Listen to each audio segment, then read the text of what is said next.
Welcome to AUSA's Army Matters podcast, focusing on what's important to the total Army community. We bring vital Army conversations and interviews on issues relevant to soldiers, military families, and all of you amazing Army supporters. Rotating each week, our show includes Soldier Today, Army Real Talk, Family Voices, and Thought Leaders. Let's tune into the show. Welcome to today's Association of United States Army Thought Leader podcast on the United States Army Corps of Engineers Innovation Summit 2021 with the theme Innovation to Impact, Leading from the Future. This is Colonel Retired Dan Roper, AUSA's Director of National Security Studies. I'll be serving as your host. We're fortunate today to be joined by Dr. David Pittman, Director of the United States Army Engineer Research and Development Center, URDIC, that's headquartered in Vicksburg, Mississippi, and he's been in that position since March of 2017. As director, he manages one of the most diverse research organizations in the world. 7 laboratories located across 4 states, more than 2,100 employees, $1.2 billion in facilities, and a $1 billion annual program. He's also Director of Research and Development and the Chief Scientist for the United States Army Corps of Engineers. Later this month, Dr. Pittman is going to play a major role in the 2021 USACE Corps of Engineers Innovation Summit, Innovation Impact, Leading from the Future, an event that will showcase the state-of-the-art work happening across the Corps, plus how USACE is shifting to a culture of taking chances with forward-thinking innovation. Our listeners may recall the informative and timely podcast in August 2020 that Dr. Pittman and several of his URDIC colleagues participated in on battling COVID-19, the U.S. Army Corps of Engineers Research and Development Center. That was a real eye-opener on some of the great efforts going on to battle COVID-19. So Dr. Pittman, we'd like to welcome you back to AUSA's Thought Leaders podcast. Thank you, Dan. I'm glad to be here. As you get ready to tell us about the main theme of this podcast, if you could briefly bring us up to date on some of the fantastic work that URDIC and the entire Corps of Engineers have done battling COVID-19, both in the early stages and where we are today, and then give us the mission of the United States Army Corps of Engineers and the specific mission of URDIC within the Corps. Well, thank you, Dan, and glad to update you. So kind of just starting out to level set everybody on the mission of the Corps of Engineers. In a way, we're the nation's engineers. So we've been around since 1775 when George Washington needed an engineer during the Revolutionary War, and we trace our beginnings to then, and we were some of the original engineers in the nation. Today, we call ourselves the world's premier public and military engineering organization, one of the premier organizations in the world. We partner both in peace and in war to strengthen national security, energize the economy, and reduce risk from disasters. Our tagline is, we engineer solutions for the nation's toughest challenges. And so in that previous podcast you were talking about, that's just an example of some of the disasters and challenges that we deal with. And it sounds unusual for the Corps of Engineers to do that, but in fact we did. As a matter of fact, some of the earlier work we did all the way back to March of 2020 when COVID was first hitting, we had a huge demand for hospitals. We were running out of hospital space. And so we jumped into something called alternative care facilities. We actually converted hotels, convention centers, and huge open spaces into temporary hospitals. And we did that very rapidly. Created thousands of hospital beds almost overnight. That was the Corps of Engineers. In the URDIC side of things, we're the research arm of the Army Corps of Engineers. We had our beginnings, the labs, in 1929, after the Great Flood of 1927, which is one of the greatest disasters in the history of the United States. The Mississippi River at Vicksburg, Mississippi, where we're headquartered, was 80 miles wide here, just to give you some context. So we've been doing great research ever since, from civil works, water resources kind of things, which was our beginnings, to a lot of military R&D that we do now. I like to call URDIC, it's like Disney World for engineers and scientists, except at URDIC, the magic is real. So it's really big impacts that we have. I think General Spellman talked a little bit about what we're doing with R&D now in the Corps of Engineers in an earlier podcast. Suffice it to say, we're helping to solve some of the nation's toughest challenges in civil and military engineering, in geospatial research and engineering, in water resources engineering, that original mission back in 1929, even coal regions engineering, construction engineering, and environmental sciences. And we do that for the Army, of course, we're part of the Army, Navy, Air Force, Marines, Department of Defense, other government agencies, and for the nation's public good. So the ERDIC's role on the COVID side was we actually did several things. We helped create some of those earlier, we call them containerized medical facilities, but if you know the little units that you can dial up and say, hey, I need to put some storage goods in this container in your driveway, they'll drop it in a container in your driveway, put your storage goods in there, and then they'll take it off and store it for you. Well, we converted those things into a temporary ICU, basically a hospital room for COVID patients. Just got a patent on it, by the way, working with our Huntsville Engineering Center. So just very innovative there. And then we actually developed a model to predict the spread of COVID and where it was going to go. So we worked with the medical community on that. And at the time, it was the only model that the CDC, Centers for Disease Control, had on their website from a government agency. Johns Hopkins had a model and others did as well. So it's just that kind of varied expertise and multidisciplinary approaches that we bring in everything we do. We will dive into our next topic right after this. Did you know, as a member of AUSA, you have access to many benefits? From car rental to entertainment discounts, the opportunities are ample. Visit www.ausa.org/benefits to learn more. With all the innovative work that you're describing, it's not surprising that you're hosting an innovation summit.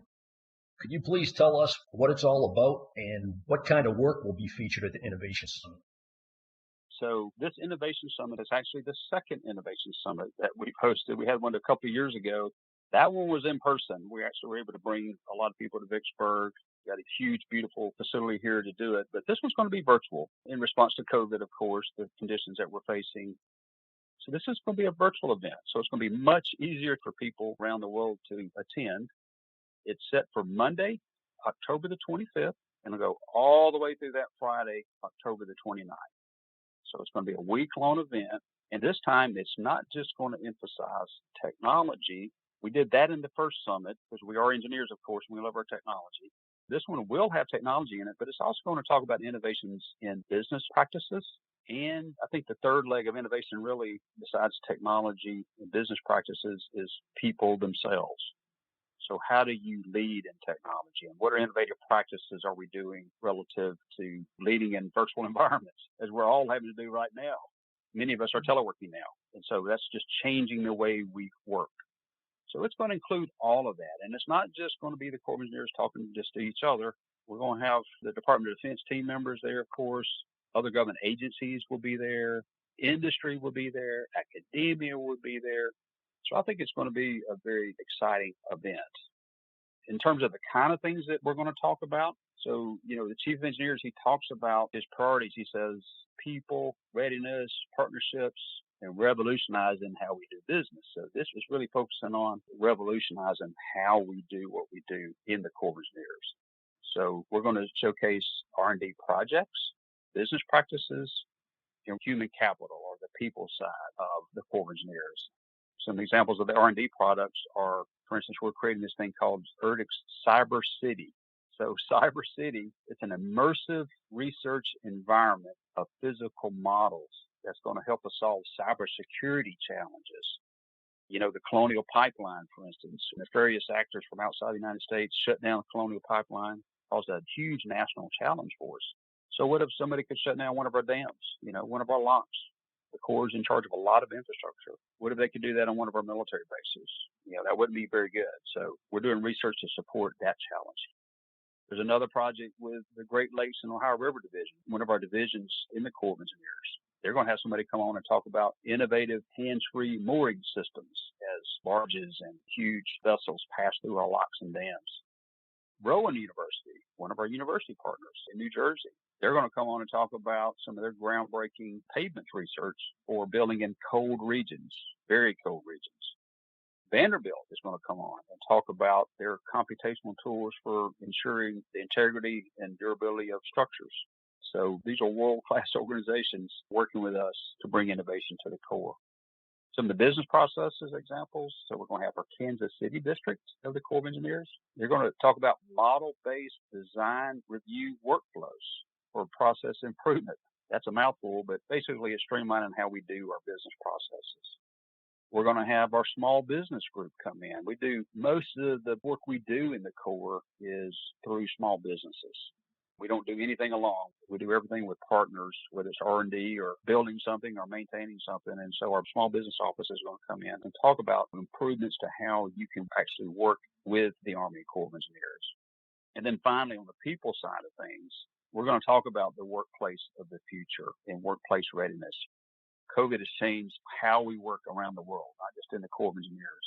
We have the best and brightest people in the world working for the Corps of Engineers. And so how do you maintain that readiness? How do you get your work done and maintain the esprit de corps that we have and we're famous for while working in a virtual environment? It was a huge sea change for us, just like it was the rest of the world. So how did we deal with that, and what are we doing about that in the future? So that's some examples of the kind of things that we're going to talk about at the Innovation Summit.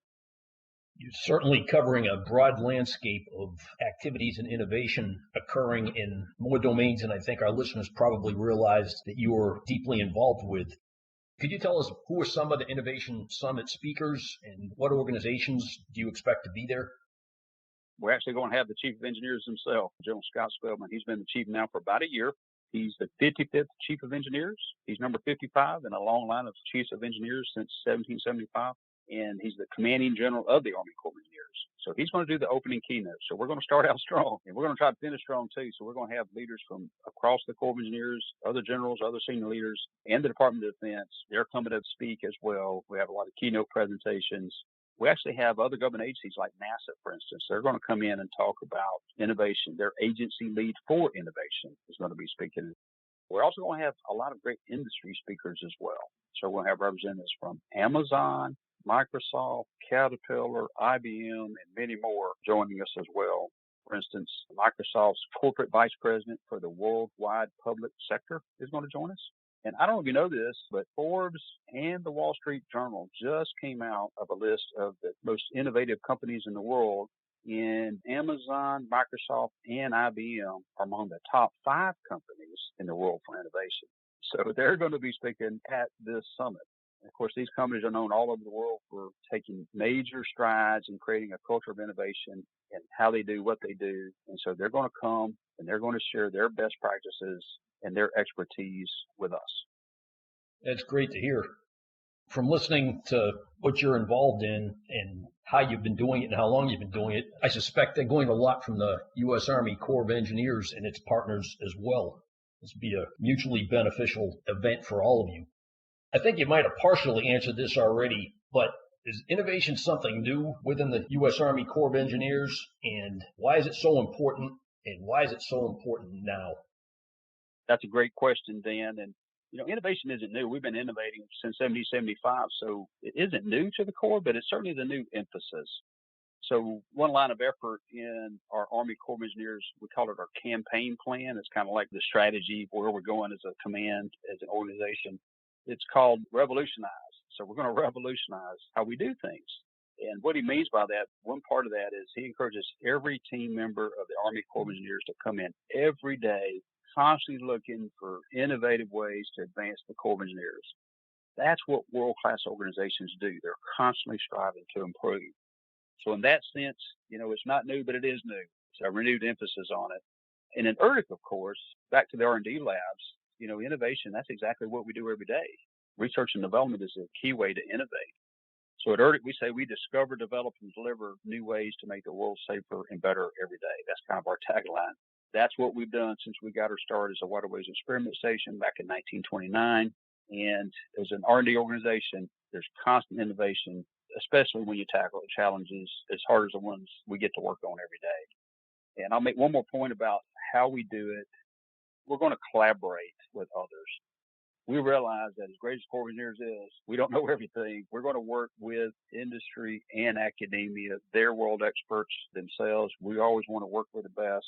So we believe that collaboration fuels innovation, and partnerships are vital to us in delivering our mission. As we deliver engineering solutions for the nation's toughest challenges, we're going to partner and collaborate with the best in the world, most innovative in the world. That's what this summit is all about, and I'm very proud to be a part of it. Well, it certainly sounds like the Commanding General's emphasis on people, readiness, partnerships, and revolutionizing how you do business. Those are exactly the right lenses with which to view your operational environment and those of your partners. This has been a fantastic summary of what you're doing, and I'm sure it's captured the interest of a lot of our listening audience now that they can participate in this, and it doesn't necessarily require somebody to travel halfway across the country or further to get to it. And they can select from 5 days worth of fascinating conversations and presentations. I really hope that generates the interest that this deserves. Do you have any final comments for our listeners? Well, Dan, I think you hit it right on the head.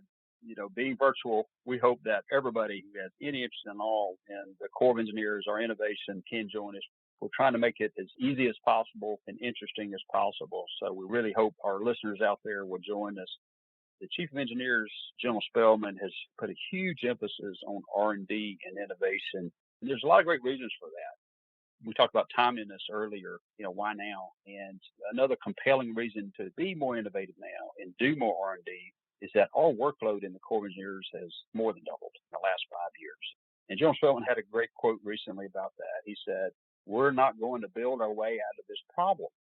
What he means by that is we're not going to be able to just double what we do every day by working harder. We've got to work a lot smarter. We've got to innovate. We've got to do more R&D to help us do things, faster, cheaper, better, we say. That's what Revolutionize is all about. So we'd love for your listeners to join us at the Innovation Summit. Again, it begins at noon on Monday, October the 25th. It's free for everyone to attend. All we ask you to do is to register ahead of time at this website, www.USACE Innovation Summit.